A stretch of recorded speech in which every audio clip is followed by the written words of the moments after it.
Namo Bhagavate Vasudevaya. Om Namo Bhagavate Vasudevaya.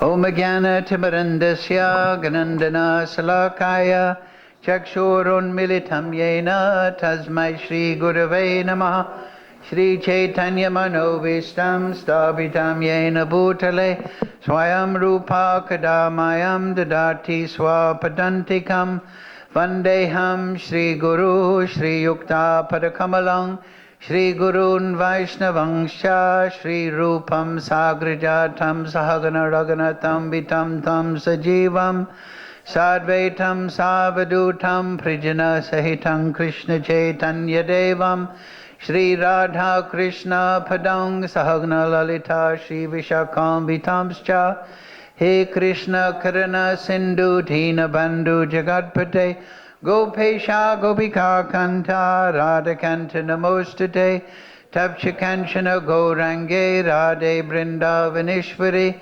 Vrishabhana Sutadevi Pranamami Hari Priye Vanchakalpa Tarubhyascha Kripa Sindhu Bevacha Patitanam Pavnebhyo Vaishnavebhyo Namo Namaha Shri Krishna Chaitanya Prabhu Nityananda Shri Advaita Gadadhar Shivasadi Gaura Bhakta Vrinda Hare Krishna Krishna Krishna Hare Hare Hare Ram Ram Ram Hare Hare. So reading from Srimad Gita Upanishad. Translation and commentary by Srila Prabhupada.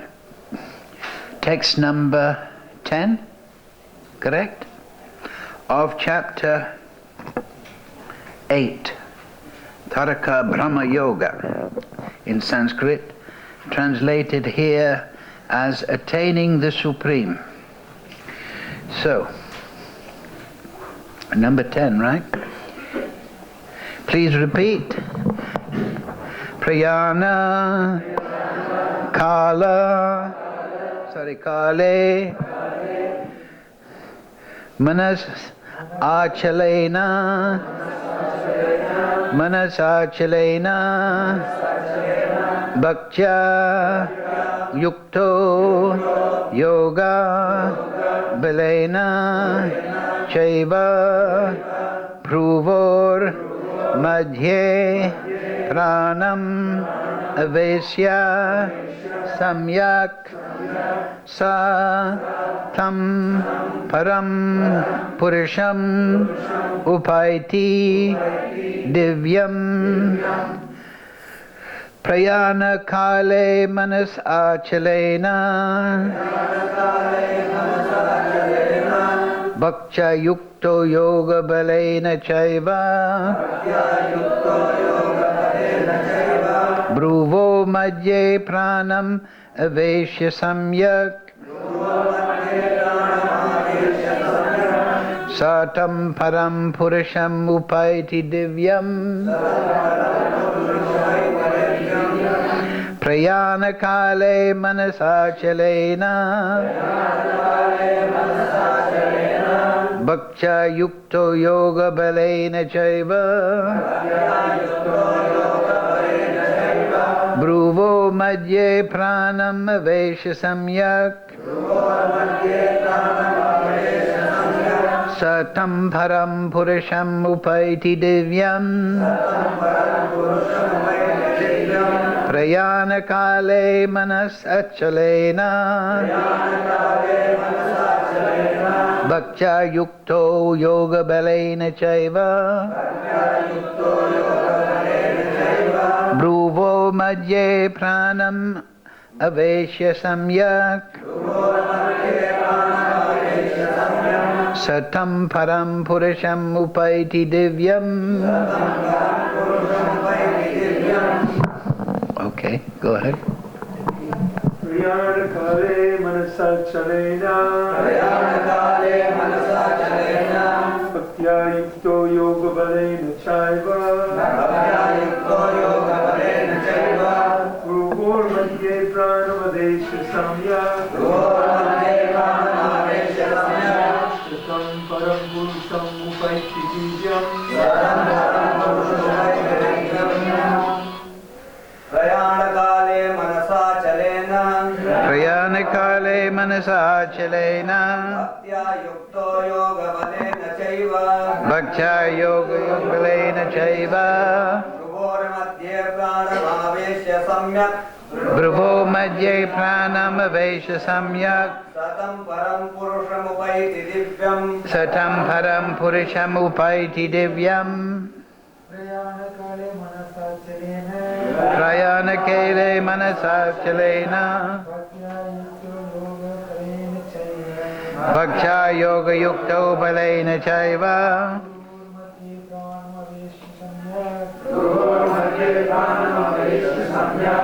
सतं परं पुरुषं वैति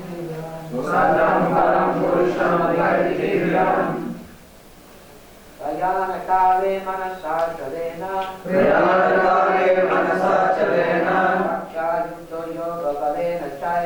भक्त्या युक्तो योगबलेन चैव भ्रुवो मध्ये प्राणम् अवेश्य सम्यक् सतं परं पुरुषम् उपैति दिव्यम्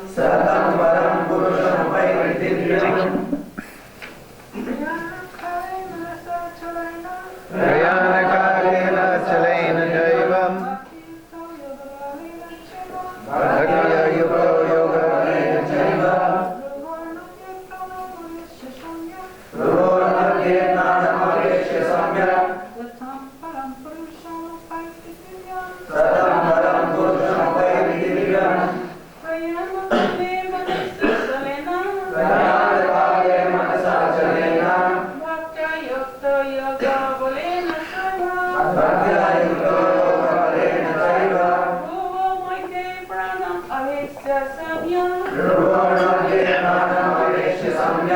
Satam param purusam upaiti divyam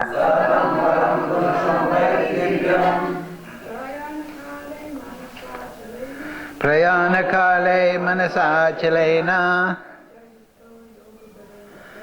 भक्त्या युक्तो योगबलेन चैव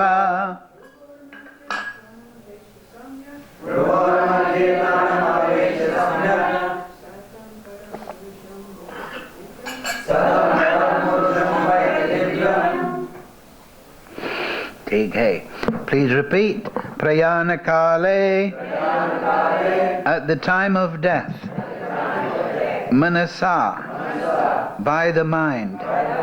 Achalena, without its being deviated. Bhaktya, in full devotion. Yuktaha, engaged. Yoga Belena, by the power of mystic yoga. Cha, also. Eva, certainly. Bhruvo, the two eyebrows. Madhye, between. Pranam, the life air. Aveshya, establishing. Samyak, completely. Saha, he. Tam, that. Param, transcendental. Purusham, personality of Godhead. Upaiti, achieves. Divyam, in the spiritual kingdom.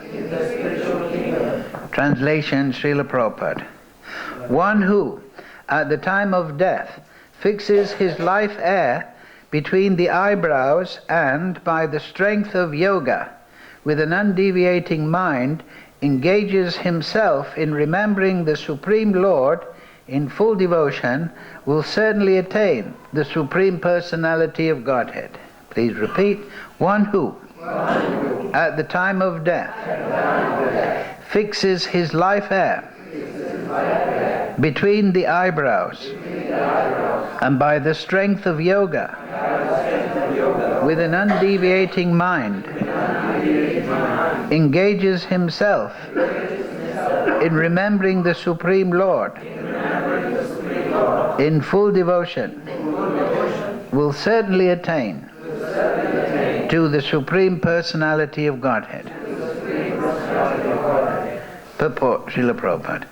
In this verse it is clearly stated that at the time of death the mind must be fixed in devotion to the Supreme Personality of Godhead. For those practiced in yoga, it is recommended that they raise the life force between the eyebrows to the Agya Chakra. The practice of Sat Chakra Yoga, involving meditation on the 6 chakras, is suggested here. A pure devotee does not practice such yoga, but because he is always engaged in Krishna consciousness, at death he can remember the Supreme Personality of Godhead by his grace. This is explained in verse 14. The particular use of the word yoga balena is significant in this verse because without practice of yoga, whether Sat Chakra Yoga or Bhakti Yoga, one cannot come to this transcendental state of being at the time of death. One cannot suddenly remember the Supreme Lord at death. One must have practiced some yoga system, especially the system of Bhakti Yoga. Since one's mind at death is very disturbed, one should practice transcendence through yoga during one's life. Mukum karochi vachalam pangam laite girim yadkripa tamaham bande Shri Guru dinatarinam prayanakale manas achalena bhakcha yoga yukto balena chaiva bhruvo madhye pranam avesha samyak satam param purasham upaiti divyam. One who at the time of death fixes his life air between the eyebrows and by the strength of yoga with an undeviating mind engages himself in remembering the Supreme Lord in full devotion will certainly attain to the Supreme Personality of Godhead. Yes. So, at the time of death, however, as Prabhupada says in the purport, the Bhakti Yogi practices verse 14, right? So that is Anna Chetasa Satatam Yomam Smarati Nityasaha Tasaham Sulabha Patha Nitya Yuktasya Yogina. For one who always remembers me without deviation, I am easy to obtain, O son of Pritha, because of his constant engagement in devotional service. So if you read that purport, you will see that Prabhupada is saying that this is the pure devotee. This verse today is a Yoga Mishra devotee. Mishra means mixed. So somebody is following yoga, but it is not unmixed, unalloyed. It is mixed with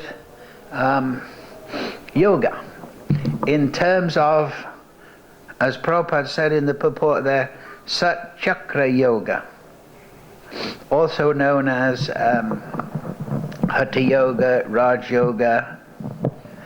So pure bhakti is the state of the purified soul. Manmana bhavamad bhakto majjaji mam namaskuru. To always be thinking of Krishna as a devotee in a devotional way, established in one of the relationships with Krishna, either as a servant, as a friend, as a parental figure, or in conjugal ras. So the bhakti yogi, through devotion, through realization of his swarup, his relationship with Krishna, muktir hitavan yata rupam.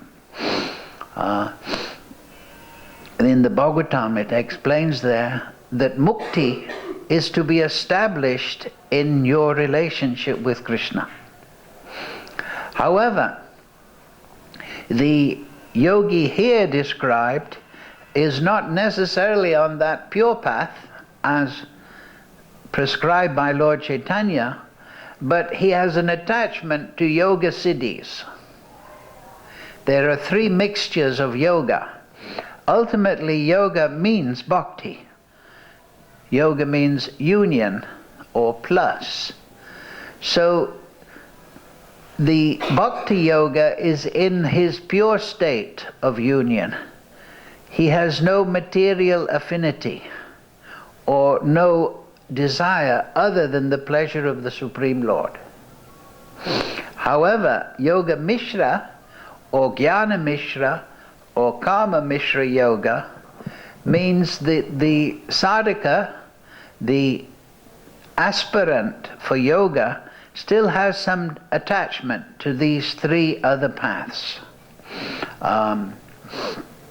Karma, Jnana, and Yoga. Yoga meaning, in this context, Hatha Yoga or Raj Yoga, Satkriya Yoga. So, in the Gita, instruction is given for all yogis. But we must understand the sublime nature of the path of bhakti, as prescribed by Lord Chaitanya, particularly. And it is without attachment to anything material or any material facility. So the Vedas, they include everyone, not just the pure bhakta, but they give prescription for all types of spirit souls that are within the material world. So those that are attached to karma, what does Karma Mishra Yoga mean? It is performing yoga, but there is a stress on one's material abilities, and to perform one's material propensities as an offering to the Supreme Lord. So there's still some bodily attachment. I'm performing my material occupation, my material duties for the pleasure of Krishna. So when Ramananda Roy was discussing with Lord Chaitanya, this came in the form of Varnashram. Lord Chaitanya asked Ramananda Roy, what is the goal, the sadhya, and what is the sadhana? What is the goal of human life? What is the prayojan? And what is the abhideya? What is the means to attain? So, progressively, Ramananda Roy introduced various forms of sadhana, yoga, meditation. So, when Ramananda Roy mentioned Varnashram, performing your material duties as an offering to the Supreme Lord, then Lord Chaitanya rejected. This is external. However, people do approach the Supreme Lord as from the material platform. So this is perfectly understandable. So Lord Chaitanya's rejection is not comprehensive. He's not brushing it off the table, but he's explaining, go further. In this conversation, he's always telling Ramananda Roy, go further, go further. So karma means that. Attachment to a certain material duty, occupation, according to one's guna. Guna karma vibhagasha. According to one's karma, previous material activities, he will have a certain material body, he will have a certain material mind, and it will be the reservoir of past impressions, activities. So he will tend to certain activities as a natural result of that material conditioning. So therefore, that is perfectly good to start by offering your material duties to the Supreme Lord. So therefore, after that, Ramananda Roy said, well, what is that verse? Yad karosi yadanasi dadasi. Whatever you do, whatever you activities, whatever you offer, whatever you do it as an offering to me. So after attachment to Varnashram, one's material propensities, Ramananda Roy says, well, perform them as an offering. Then they become yoga. However, because the person is on the platform of material propensities, he is very much liable to have a fruitive desire in relationship to his yoga practice. He is going to think, I'm performing my material duties very nicely, maybe I'll get some very good material result. His understanding of yoga, the basic principle of pure yoga, Ananyas Chetasa, is to perform everything for the pleasure of Krishna. Madhyaji. Like we said, Manmana Bhavamad Dakto. So what's the result of that? Madhyaji. One performs everything as sacrifice, as an offering to the Supreme Lord. However, the Kama Mishra yogi, he will think, yes, I'll offer everything to Krishna, and I'm working very nicely in this material world, maybe I'll go to Swargaloka in such and such, like this. Maybe I'll be born as a computer seller, or I'll be a pop star in the future. Not a very good result. But anyway, I'll get some material satisfaction. So this is understandable, because unless pure bhakti is awoken in the heart, the person is always going to act, at least to some degree, for his own embellishment, his own self-aggrandizement, his own elevation. But in pure bhakti, such thoughts are absent. So after Kama Mishra Yoga, then the opposite, the pendulum swing, the karmi, or the person who wants some material fruit, wants to enjoy the material world, but Gyan Mishra means there's a desire for liberation from the material world. So the pendulum is swinging the other way. Instead of wanting to enjoy the world, now the person is thinking, let me become free of this world, let me have moksha. So that is also a self-centered desire. That is not pure bhakti. Lord Chaitanya says, Janmani Janmani Ishvari, right? I don't want anything in material world. I don't even want moksha. And it's interesting to note in today's verse, the way Prabhupada will certainly attain to the Supreme Personality of Godhead. So in this verse it is not mentioned attain to Golok, Vrindavan, or transcendence, but is explained, will attain to the Supreme Person. So for the Bhakti Yogi, that is the real liberation. Muktir hitavanyata rupam. That I want to be established in my relationship with Krishna for his pleasure.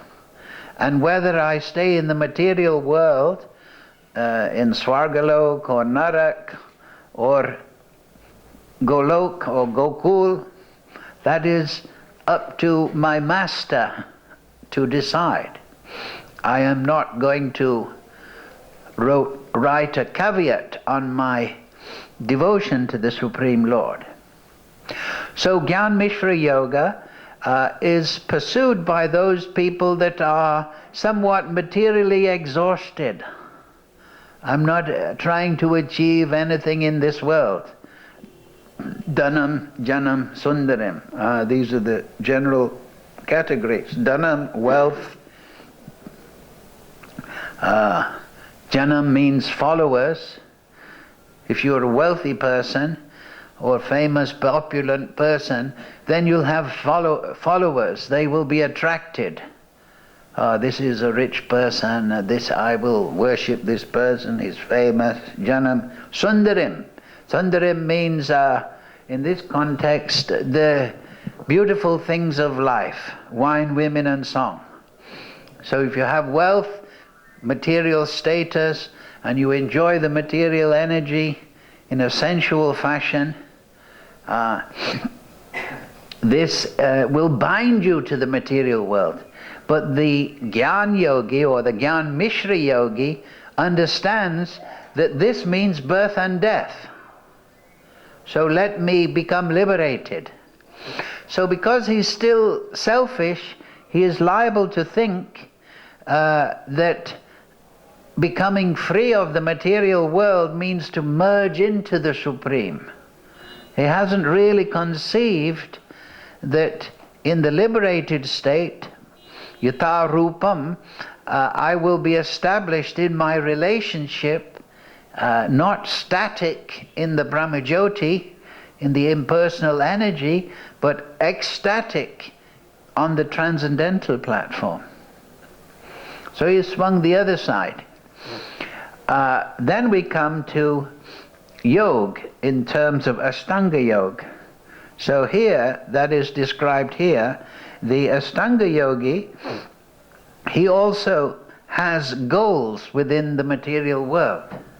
Generally, he is put into the category of karma because he wants some material fruit by performing his meditation on the Brahman, on the Paramatma, and developing mystic powers by his renunciation and meditation.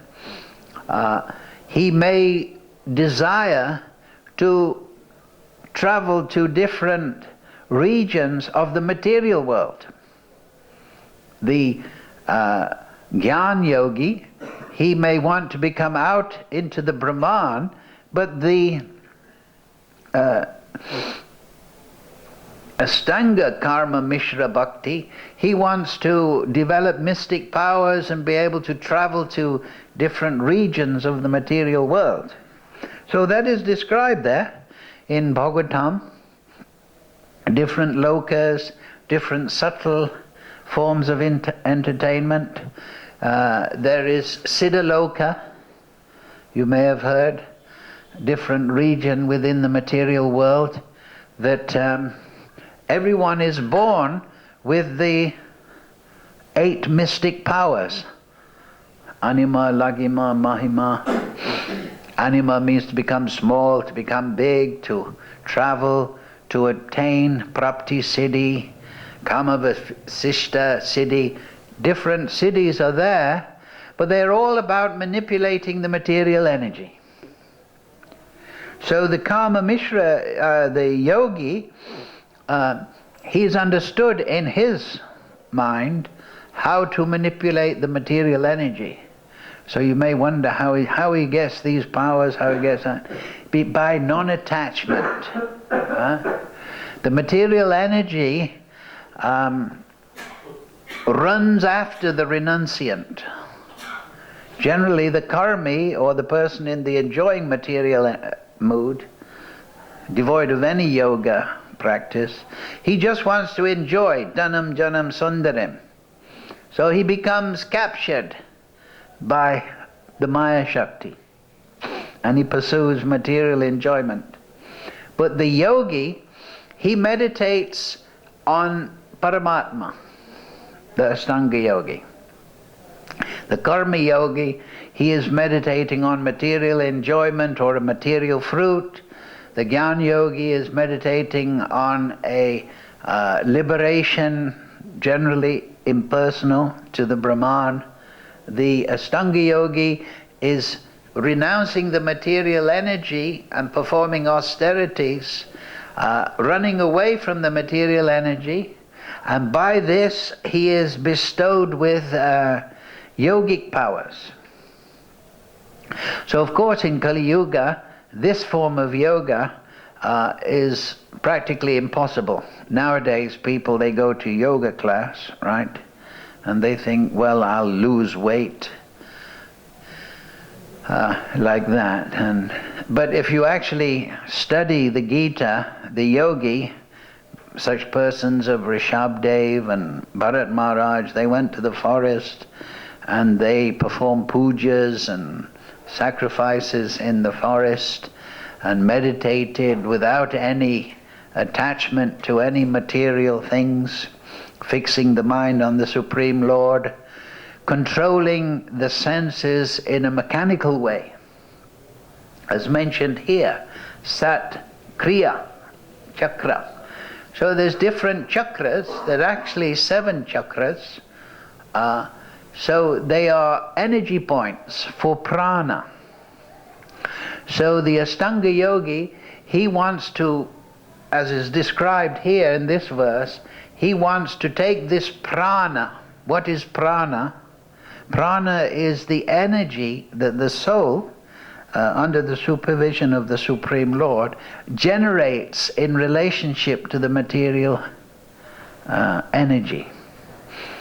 So when the soul, which is spiritual, is like a little power station, always emanating consciousness, is entrapped in the material energy, his consciousness mingles with the material energy.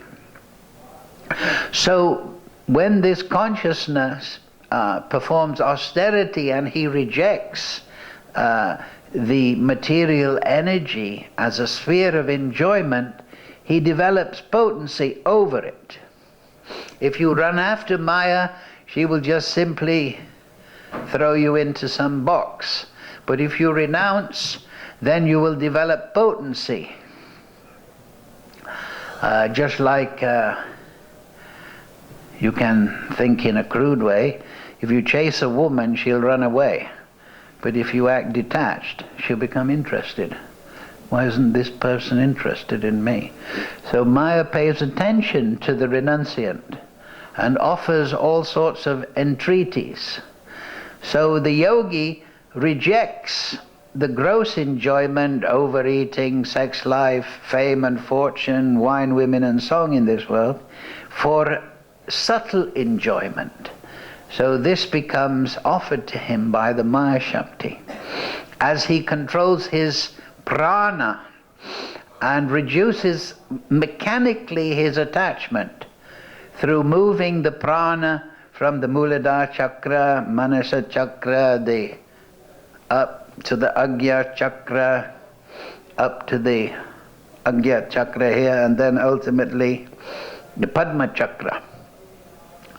So the yogi, by his meditation, starts to perceive this subtle movement of prana within the body. It is not so difficult to find, because we are always subject to that.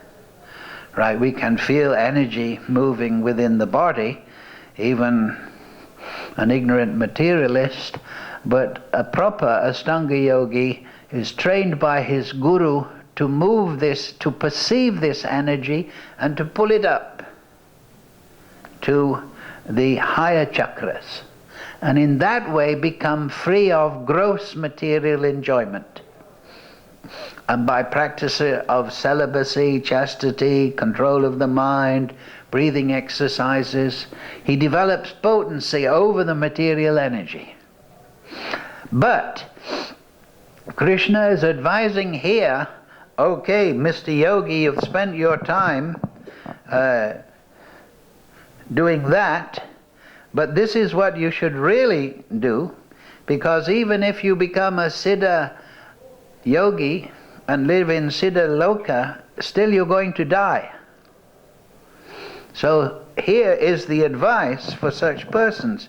At the time of death, which will come, you should fix your prana up there between the eyebrows, Agya chakra, and by the strength of yoga, with an undeviating mind, engage yourself in remembering the Supreme Lord.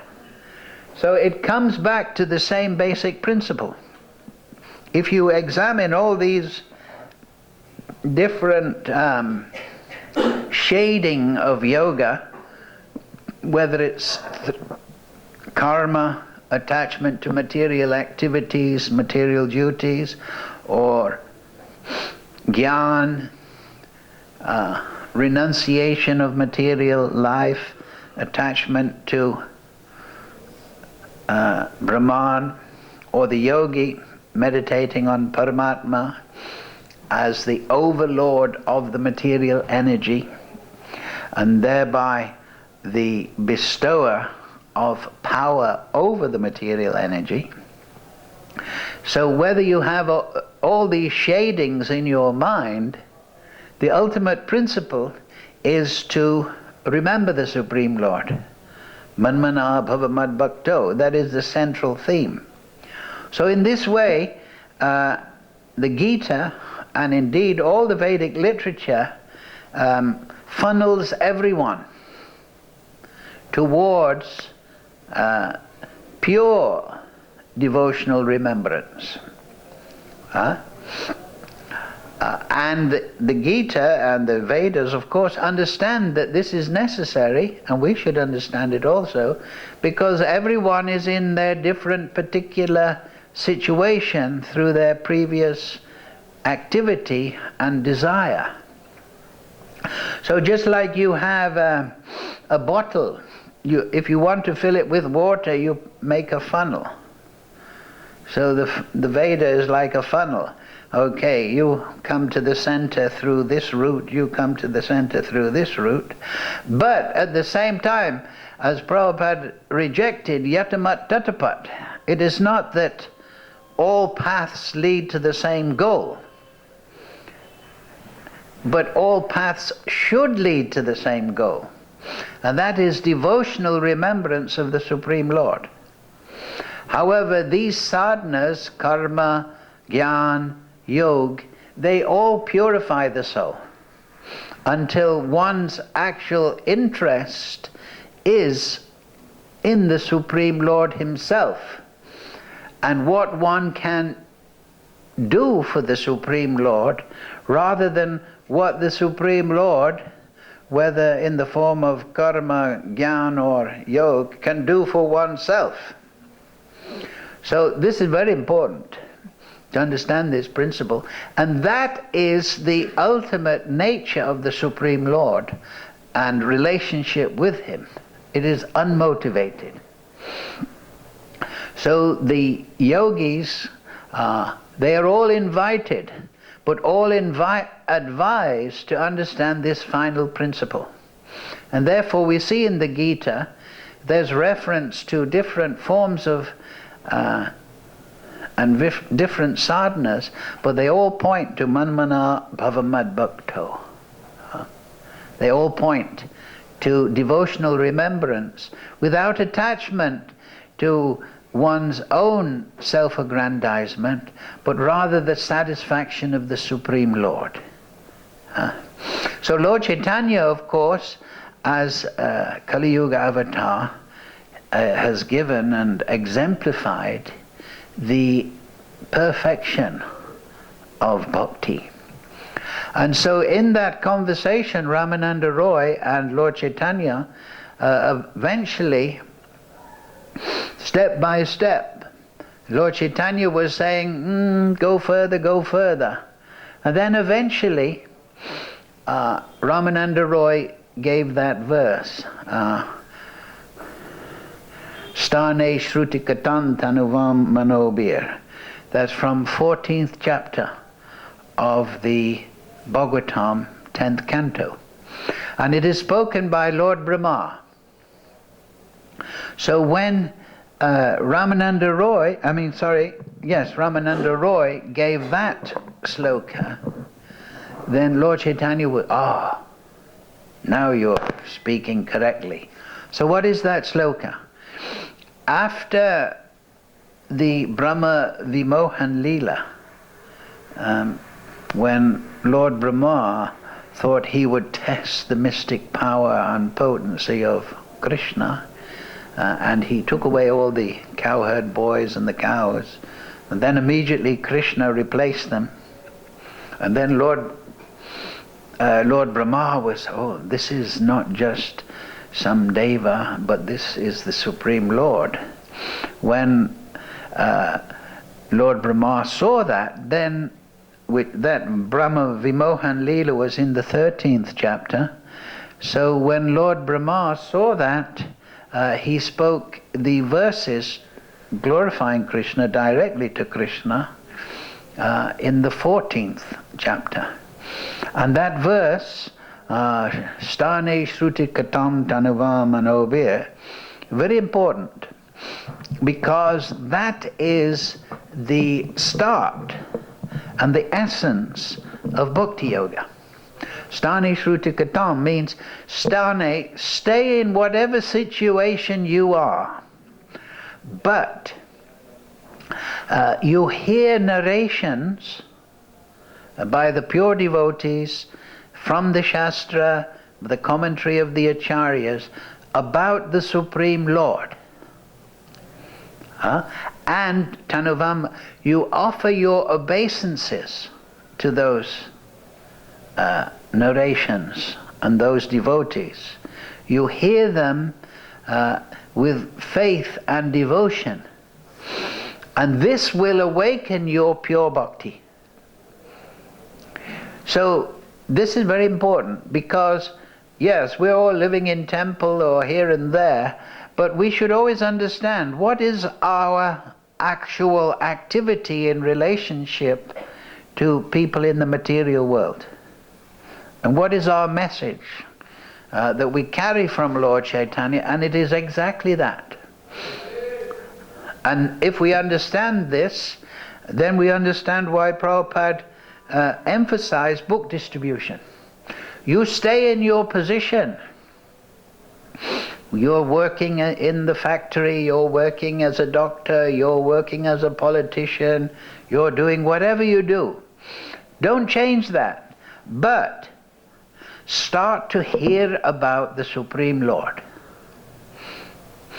And through hearing about the Supreme Lord, your attraction to the Supreme Lord himself personally, rather than what he can do for you, by hearing from the pure devotees and the acharyas and the shastra and their discourses on pure bhakti, that will awaken pure bhakti in your heart.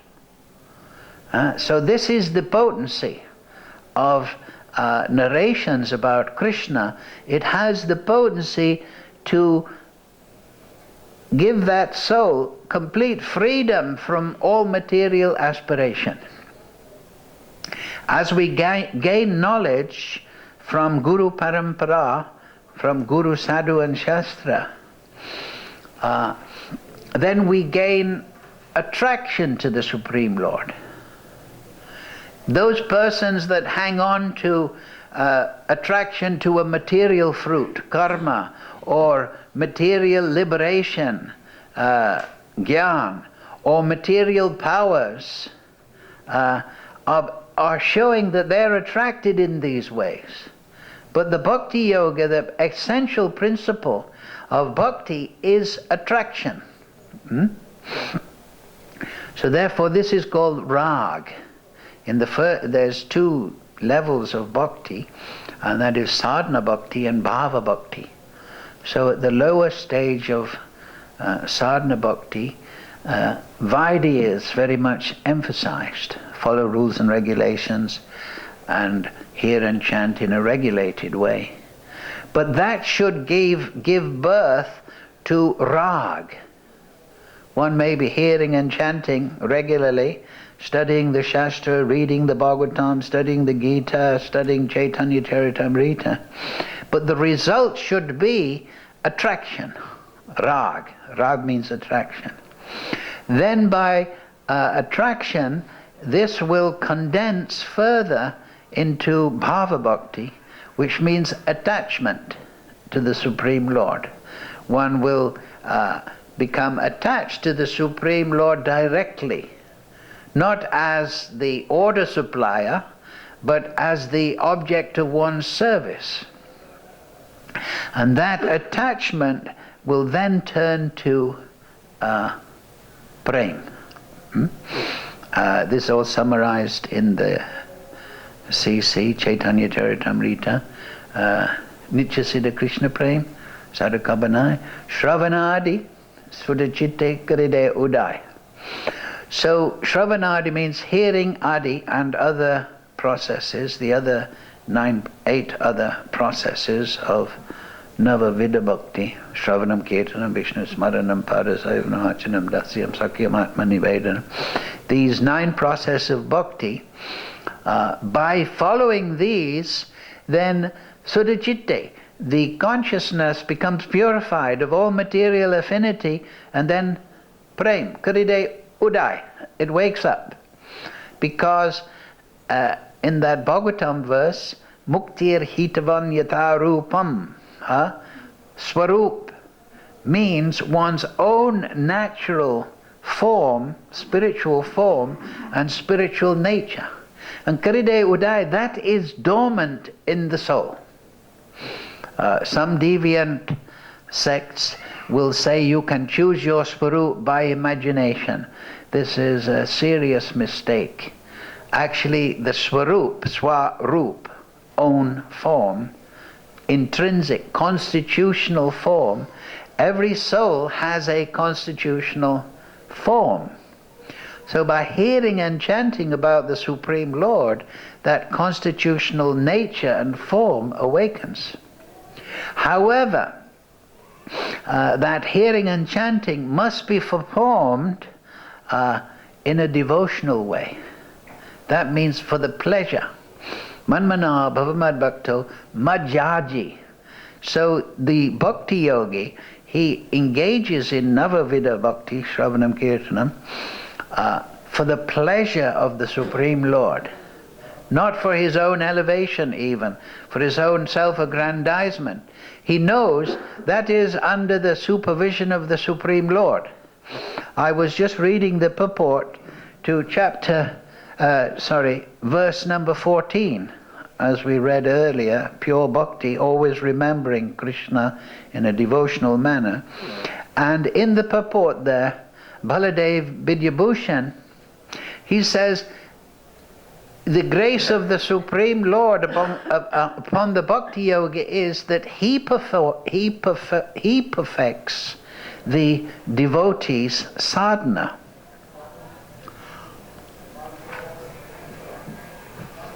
That is very striking, because in these karma and jnana and yoga paths, there is a great sense of I'm the doer, kartaham iti manyate.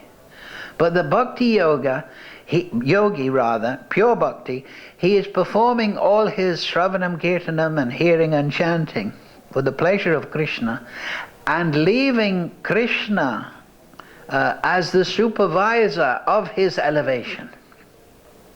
He is devoid of the concept that I am elevating myself, I am doing a good job. No, he is concerned with his sadhana under the guidance of Guru, and as Krishna decides, the result will be. So this is pure bhakti. It is pure unalloyed reliance, just like a child relies on the parents. The child knows that if I call, then mother will come and assist me. So Baladev Vidyabhushan is saying that even the sadhana of a bhakta is perfected by the Supreme Lord. Just like a child cannot learn to walk without the assistance of the parents, right? Sometimes you read in the newspaper children that were mistreated or something, and they never actually, very rare of course, they don't learn to walk. Sometimes, some crazy parent keeps a child in the room and he just, anyway. So, but the parents, they pull the child up. And the child, under the supervision of the parents, perfects his walking and running and then dancing.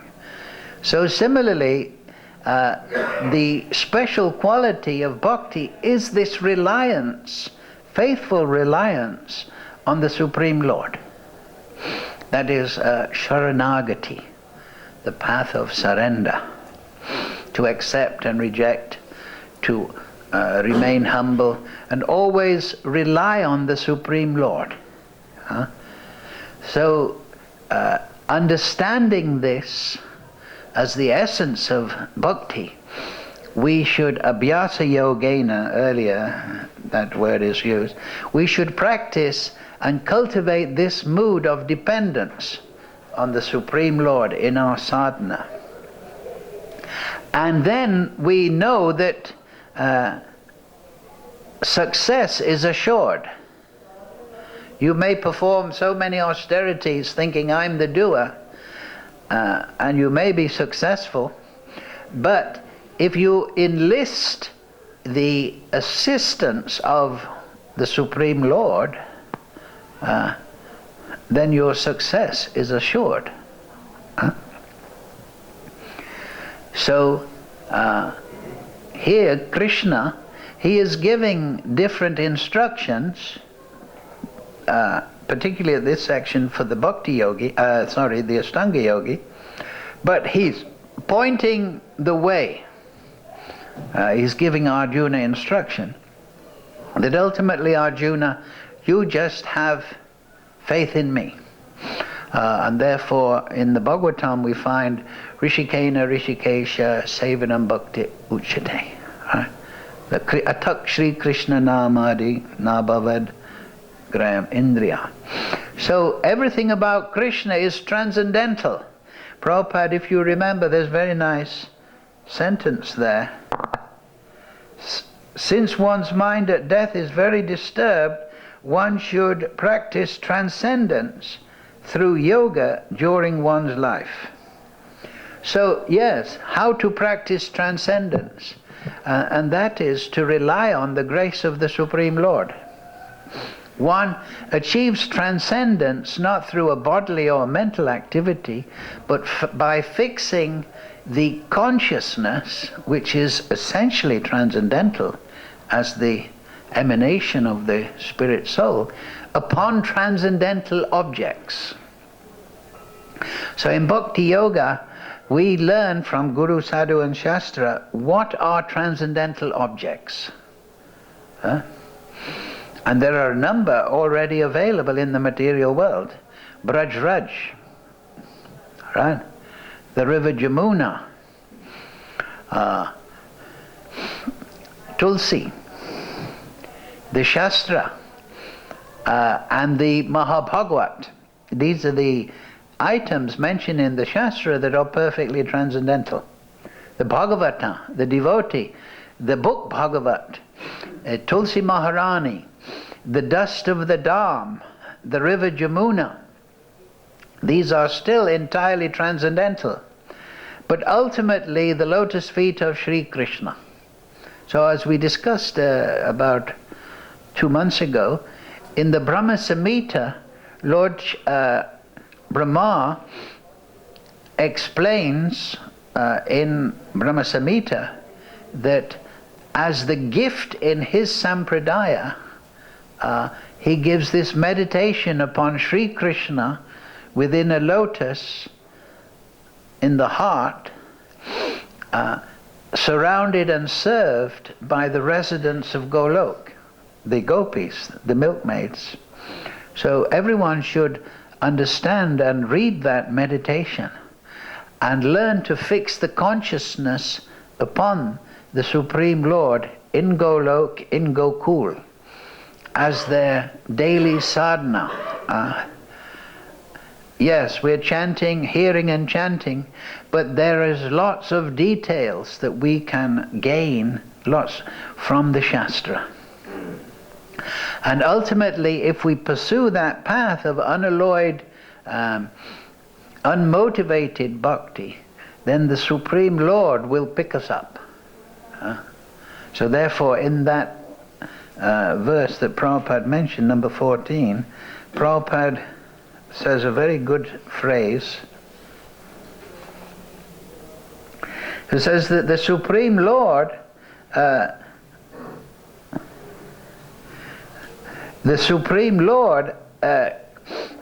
enters the consciousness of the bhakta at the time of death. Here, the yogi is told, now at the time of death, move your life airs up here. But the bhakti yogi just thinks that the Supreme Lord will enter my consciousness and take me, because he has practiced that form of yoga previous. As Prabhupada says, we should practice that yoga. So we should understand the sublime nature of bhakti. And it starts with this, stane shrutikatan. Hear about the Supreme Lord. The knowledge will liberate you from material affinity. You will become attached to the Supreme Lord. That attachment, you become attracted at first, and that attraction will turn to attachment, and that attachment will turn to prem.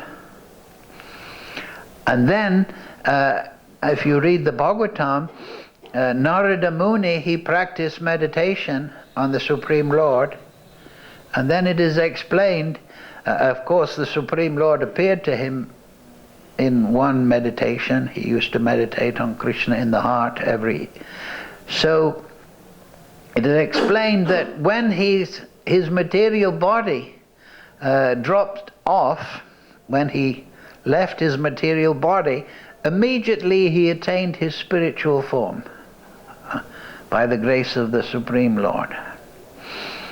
So this is the special quality of bhakti, that reliance on the Supreme Lord attracts the grace of the Supreme Lord.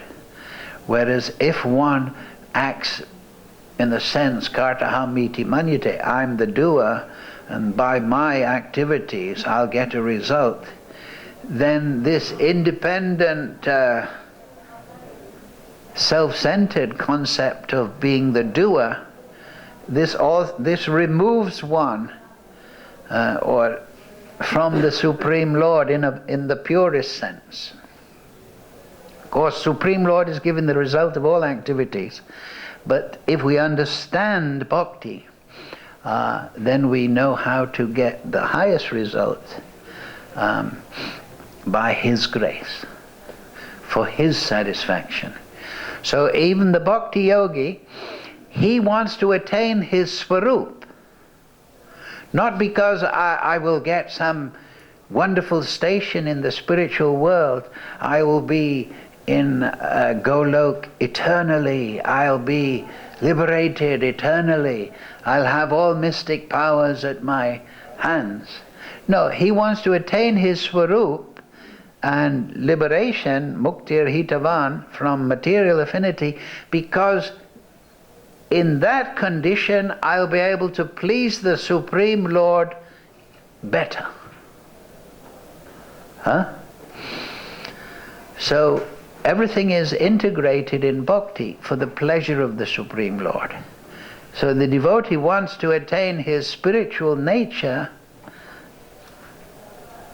for the pleasure of the Supreme Lord, so he can please the Supreme Lord better. So we'll finish on that point. Srila Prabhupada Bhagavad Gita Ki Jai.